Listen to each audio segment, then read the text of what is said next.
Bonsoir à toutes et à tous dans l'actu de ce jeudi 28 août. Depuis l'été 2023, Chaumont voit son patrimoine historique reprendre vie grâce à un chantier d'insertion unique. De la promenade Aubépar au pied des remparts à l'ancien ermitage Saint-Roch, chaque lieu emblématique de la ville bénéficie d'une restauration minutieuse. Tout l'été, le château de Commercy a été visité par des centaines de touristes venus de France ou des pays limitrophes. Un moyen de faire connaître au grand public ce château et surtout de faire découvrir les secrets cachés qu'il renferme.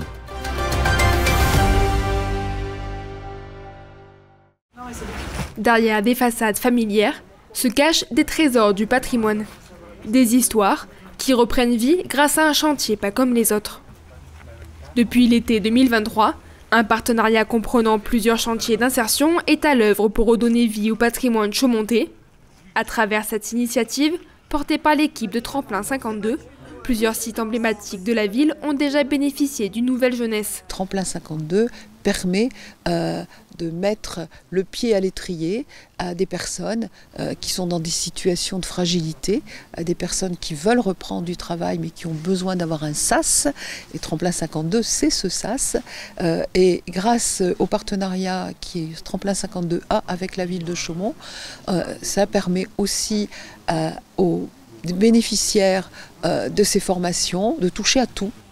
Aujourd'hui, les efforts se concentrent sur l'ancien ermitage Saint-Roch.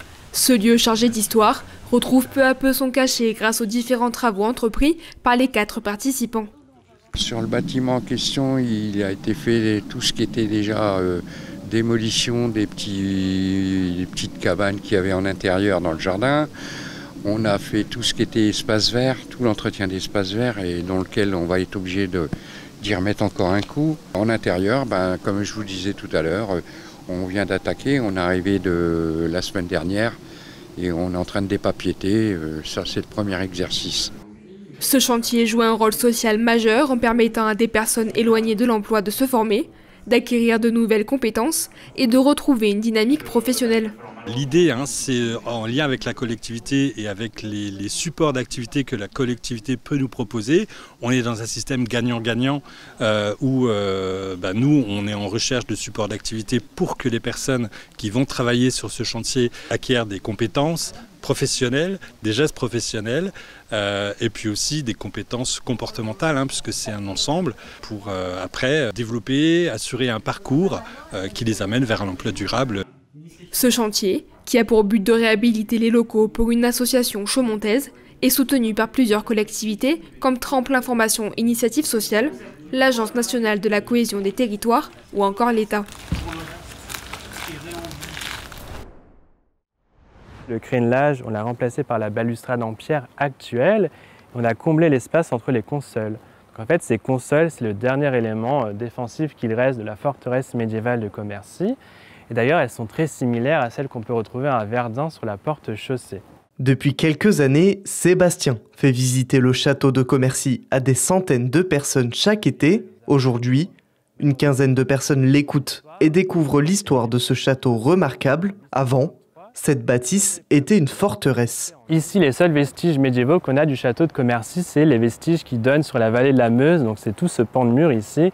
Il ne date pas de Robert le Batailleur, mais de Robert II, donc de la fin du XVe siècle. Le propriétaire du château médiéval de Commercy, il va décider de raser les étages supérieurs pour construire une terrasse plate et par-dessus construire le palais de plaisance plus typique des goûts de l'époque.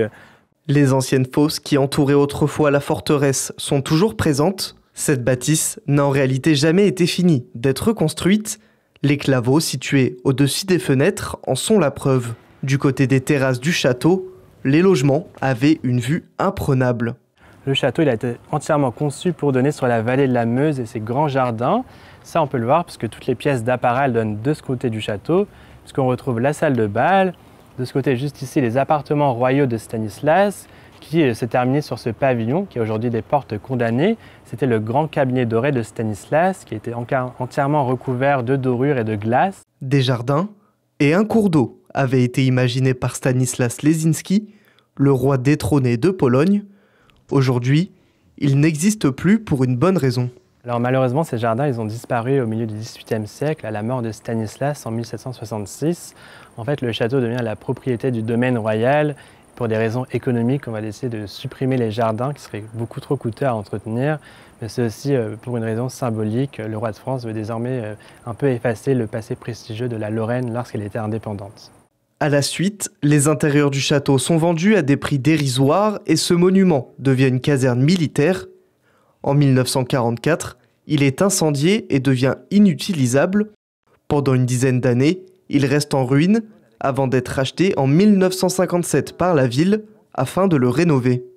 Sébastien, lui, va continuer ses études et commencer un master de recherche sur le château de Commercy. Toute l'année, la cité de la Madeleine continue d'organiser des événements dans ce monument emblématique. C'est la fin de cette édition, merci de nous avoir suivis. Je vous laisse avec ces images hautes en couleurs de la ville de Bar-le-Duc. Pour que les habitants se réapproprient cet espace, de nombreux événements sont organisés dans cette partie parfois méconnue et oubliée de la cité des Ducs. L'information continue sur puissancetélévision.fr et notre application mobile. Bonne soirée et à demain.